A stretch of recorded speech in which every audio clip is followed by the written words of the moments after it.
ನನ್ನನ್ನು ಎಷ್ಟು ಧೈರ್ಯವು ನಿನಗೆ ಅಪಹಾಸ್ಯವನ್ನು ಮಾಡಿದೆಯ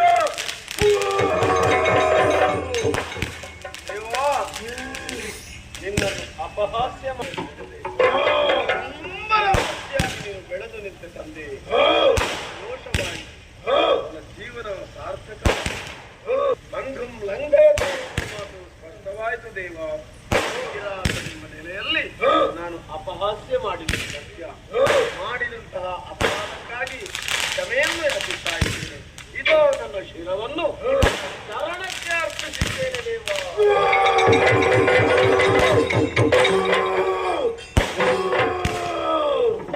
ಮಗನೇ ಕತ್ತಾಯ ಹೆದರದಿರು ಹೆದರದಿರು. ಇದು ರೌದ್ರಾವತಾರಿಯಾದಂತಹ ನಾನು ಶಾಂತ ಸ್ವರೂಪಿಯಾಗಿದ್ದೇನೆ. ನೂತನವಾದಂತಹ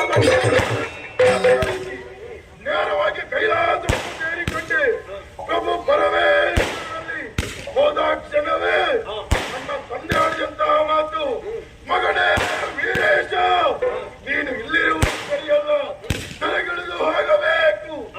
ಲೋಕದಲ್ಲಿ ಶೃಂಗಗಿರಿಯ ವನದಲ್ಲಿ ವೀರಭದ್ರ ಸ್ವಾಮಿಯಾಗಿ ನೆಲೆನಿಲ್ಲಬೇಕು ಎನ್ನುವ ಹಾಗೆ ಮುಂದೊಬ್ಬ ಪುಣ್ಯ ಪುರುಷ ನಿನ್ನನ್ನು ಹೊರೆಸಿಕೊಂಡು ಬರ್ತಾನೆ ಎನ್ನುವ ಹಾಗೆ ಆತನಿಂದಲಾಗಿ ಪರಶುಧರ ಸೃಷ್ಟಿಯಲ್ಲಿ ನಿನಗೊಂದು ಯೋಗ್ಯವಾದಂತಹ ನೆಲೆ ಕಲ್ಪಿತವಾಗುತ್ತದೆ ಎನ್ನುವ ಹಾಗೆ ಅಂದಿನಿಂದ ಮೊದಲುಗೊಂಡು ಅಂತ ಒಬ್ಬ ಪುಣ್ಯ ಪುರುಷ ಯಾವಾಗ ಬರ್ತಾನೆ, ಹೇಗೆ ಬರ್ತಾನೆ, ಎಲ್ಲಿಂದ ಬರ್ತಾನೆ ಎನ್ನುವಂತಹ ನಿರೀಕ್ಷೆಯಲ್ಲಿದ್ದೆ. ಕಡೆಗೂ ಬಂದೆಯ ಮಗನೇ, ನಿನ್ನ ಮನಸ್ಸಿನ ಬಯಕೆ ಏನಿಂಟು ಹೇಳಿಕೋ, ನಡೆಸಿಕೊಡುವವನಿದ್ದೇನೆ. ಏನು ಬೇಕು ಮಗನೇ? ನನ್ನಷ್ಟು ಸೌಭಾಗ್ಯವಂತರಿಗೆ ಯಾರಿದ್ದಾರೆ ದೇವ? ನಾನು ಇಲ್ಲಿಯವರೆಲ್ಲ ಕೆಳಗಿನವರು. ಪರಶುರಾಮ ಸೃಷ್ಟಿಯ ಪುಣ್ಯ ಭೂಮಿ ಎನಿಸಿದಂತಹ ಬೊಮ್ಮರ ಬೆಟ್ಟಿನಲ್ಲಿ ಬ್ರಹ್ಮಲಿಂಗೇಶ್ವರ ದೇವಸ್ಥಾನದ ಪೂಜಾ ಕೈಂಕರ್ಯವನ್ನು ಕೈಗೊಂಡವರಿಲ್ಲ ಅರಸ ಗುಣವರ್ಮನಿಗೆ ನಾನು ಕೊಂಡೋಗಿ ಕೊಡ್ತೇನೆ. ನಾನು ಕೊಡ್ತಾ ಇದ್ದೆ. ಆದರೆ ಏನು ಮಾಡೋಣ, ಒಂದು ದಿವಸ ಅನಿವಾರ್ಯ ಕಾರಣದಿಂದ ಕೊಂಚ ವಿಳಂಬವಾಗಿ ಹೋಯಿತು. ಅರಸ ಕುಪಿತನಾದ, ಬಾಯಿಗೆ ಬಂದಂತೆ ನಿಂದಿಸಿದ, ಹಂಗಿಸಿದ. ಎಲ್ಲವನ್ನೂ ಕೂಡ ಸಹಿಸಿಕೊಂಡೆ, ತಾಳ್ಮೆಯಿಂದ ಸಹಿಸಿದೆ. ಕೊನೆಗೆ ನನ್ನ ಹೆಗಲ ಮೇಲೆ ಕೈ ಹಾಕಿ ಶನಿವಾರವನ್ನೇ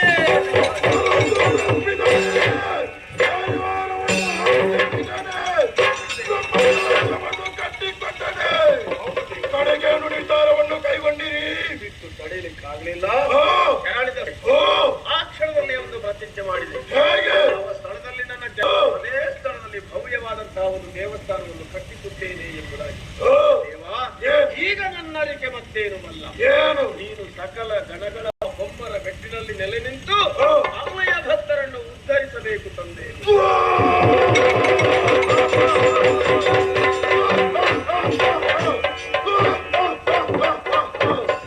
ಮಗನೇ ಎನ್ನುವಂತಹ ಉದ್ದೇಶದಿಂದ ಇಲ್ಲಿಯವರೆಗಾಗಿ ಬಂದೆಯಾ?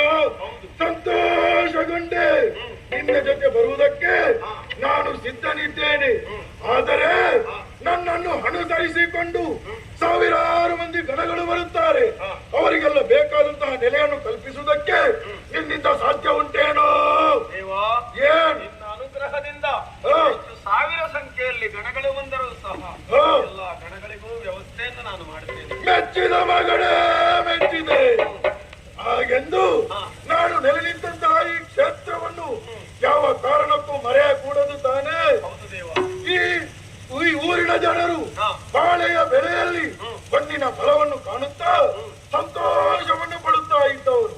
ಹಾಗಾಗಿ ನಾನು ನೆಲೆ ನಿಂತಹ ಈ ಕ್ಷೇತ್ರ ಮುಂದಕ್ಕೆ ಬಾಳೆ ಹೊನ್ನೂರು ಎನ್ನುವ ಹಾಗೆ ಪ್ರತೀತಿಯನ್ನು ಪಡೆಯಲಿ. ನಿನ್ನನ್ನು ಕಂಡ ಕ್ಷಣವೇ ಪ್ರಕಟಗೊಂಡವ ನಾನು. ಆದ್ದರಿಂದ ಈ ಕ್ಷೇತ್ರಕ್ಕೆ ಮುಂದೆ ಪಪ್ಪ ಎನ್ನುವಂತಹ ಹೆಸರಾದನು. ನಿನ್ನನ್ನು ಅನುಸರಿಸಿಕೊಂಡು ಬೆಂಬಲಿಸಿಕೊಂಡು ನಾನು ಬರುತ್ತೇನೆ. ನನ್ನನ್ನು ಅನುಸರಿಸಿಕೊಂಡು ಸಾವಿರಾರು ಮಂದಿ ಗಣಗಳು ಬರುತ್ತಾರೆ.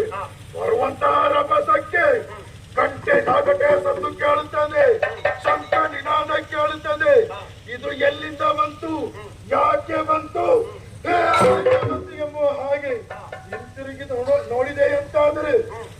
ಅಲ್ಲಿಗೆ